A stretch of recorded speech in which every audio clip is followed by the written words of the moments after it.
Hey y'all, MandaLynn here. I've been having a lot of people talk to me about grief here lately.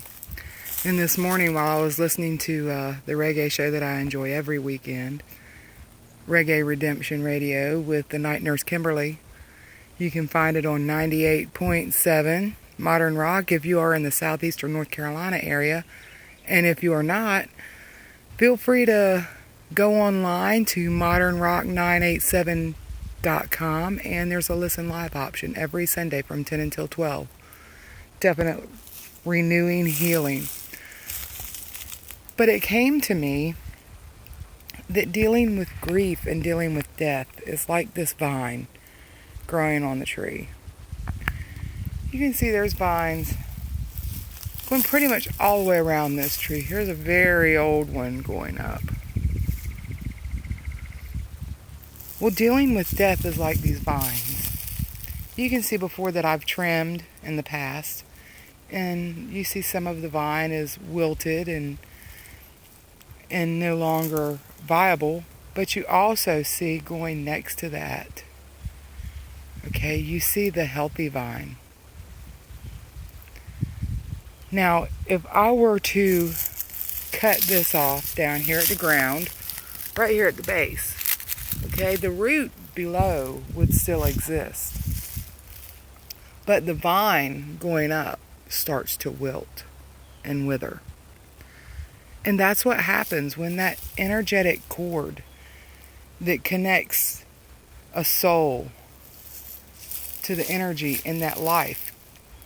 You know, the vine is that energy within that life. The tree is the life with the vines growing all over it. It's the lifetime.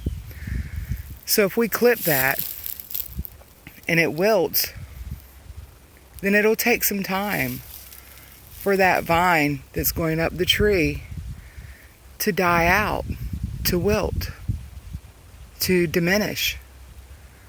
And that's what happens. That energy that we feel of a loved one is still present in that lifetime, which the tree represents. So sometimes what happens is that root that's still viable in the earth starts to grow upward again next to that same vine wilted where it was growing before, as this one has done. You can see there the top of it where it's been growing. And it's growing close to this vine over here that was cut before. Well, it's not the same vine. It comes from the same root, the soul. But the vine, the energy generated from that soul, in this lifetime experience, the tree, it's more wispy. It'll blow. It's lighter. It doesn't have the heavy foliage produced by the energy and sustenance and nourishment that the old vine had. So when we hang on to our loved ones, we're trying to keep that energy present. We're trying to keep the experience that's familiar. Meanwhile, that loved one is here but existing in a different vine, in a different form. It's lighter, but it's still there. So when you think that you feel that loved one, you do. You do. Your lives are all on this tree. Every vine is an energy, a strand that goes down to a root, a soul.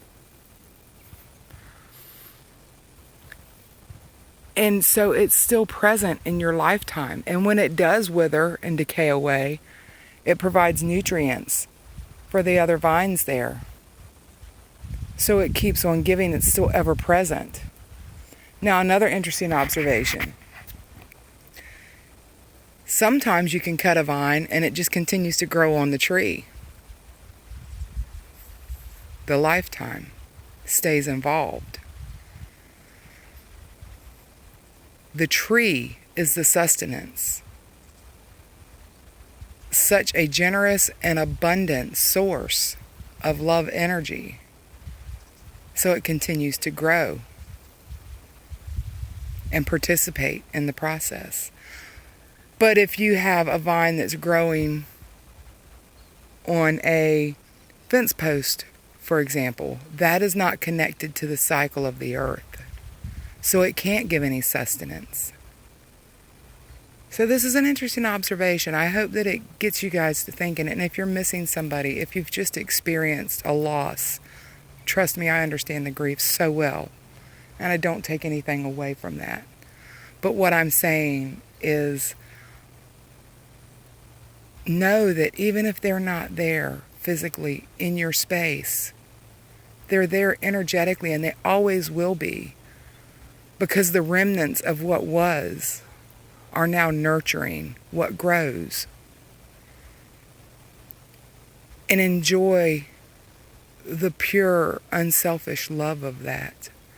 The bliss of knowing that some things are eternal. Some things are infinite. Include yourself in those cycles. Don't let your vine wither away when the vine next to you is trying to grow again and be involved. Okay, that's deep enough for this Sunday morning. Afternoon, actually, now. I love you all. Reach out with questions. I hope this helped somebody. And just remember that these are beautiful times that we're living in. There's a lot of fear and a lot of sorrow out there, but these things have to happen so that the change can come. So the change is here, but it takes a while to get it rebuilt anew. Decide what kind of life you want, what kind of reality, what kind of existence, and don't give up on that. Be true to yourself, because that's the path that you came here to take. I love you all, and have a beautiful day.